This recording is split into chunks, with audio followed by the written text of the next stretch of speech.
Okay, so mag-assemble na ako ngayon. I mean, ikakabit ko na yung mga square bar na ito. So, tignan nyo kung paano ko to ikinakasa dito sa mga ganitong gate. Ang una ko munang ginagawa dyan, yung dalawang dulo ng square bar na yan, yung isang yon at saka yung isang yon na pa-vertical, i-spot ko muna yan, then magkakaroon ako ng pinaka-guide sa ilalim niyan. Kaya may nakikita kayong dalawang naka-horizontal dyan. Saka ito. I-spot ko yun doon para hindi na ako mahirapang mag-sentro sa gitna ng tubo. Kasi kung isa-isahin mo isa-sentro, medyo mahirap yon. So kung naka-rest ang ating i-spot, mas madali tayong mag-adjust. Okay, panoorin nyo na lang kung paano ko ito gagawin.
Okay, kung mapapansin nyo, ayan, meron na tayong dalawang dulo naka-position. Ito, at saka ito.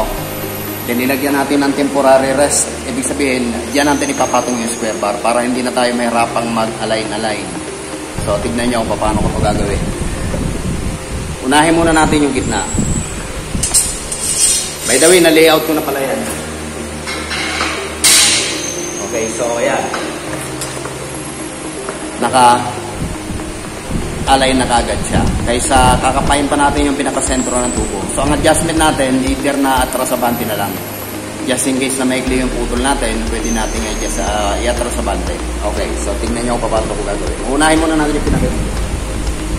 Para hindi na pinag-align.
Okay, so isa-isa lang yung paglalatag para hindi lumundo yung ating pinaka-pattern sa ilalim.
Okay, so na-position na natin yung mga vertical parts. Yung ating pinaka-guide or pinaka-rest ay pwede na natin baklasin. Kasi na-pwesto na natin o nailagay na natin sa tamang position yung mga vertical parts na yan.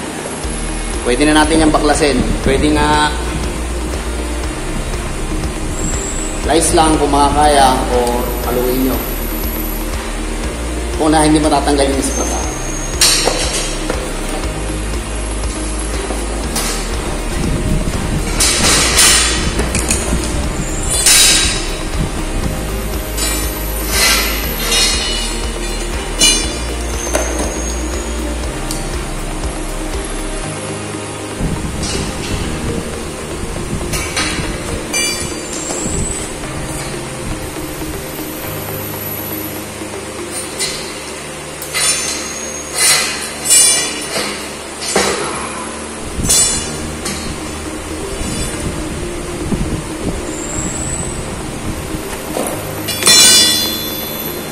Okay, So yan na yung kanyang pinaka-position. Pwede na tayo mag-full wheel dyan. Okay, so yung ibang paglalagay ng mga parts, medyo hindi ko na masyado ipapakita kasi parehas lang naman ang procedure. Ganon din ang procedure sa gagawin ko sa lugar na yon. At saka sa ibang mga yon, medyo hindi ko na masyadong ipapakita sa inyo o hindi ko na masyadong i-explain. Yung iba, panoorin nyo na lang.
Okay, so nakita nyo, naka-align na yan.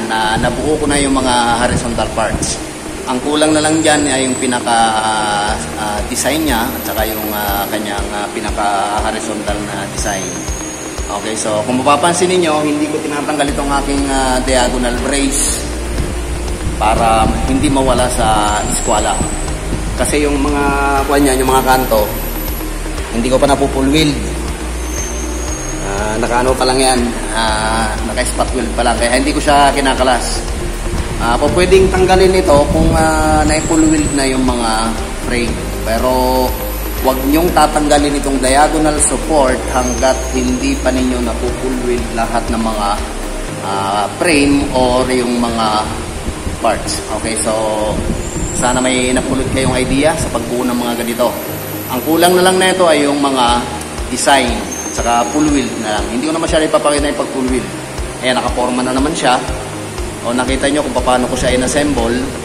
Then ang susunod na ito, yung pag-prepare ko ng design at saka paglalagay ng mga design na ito. Okay, for the meantime, magpo-pull wheel na ako. Ipo-pull wheel ko na ito. Hindi ko na masyadong ipapakita. Masyado ng common yun. Okay, so hanggang dito na lamang muna ulit. Maraming salamat sa pagsama. Sana may napulot kayong idea.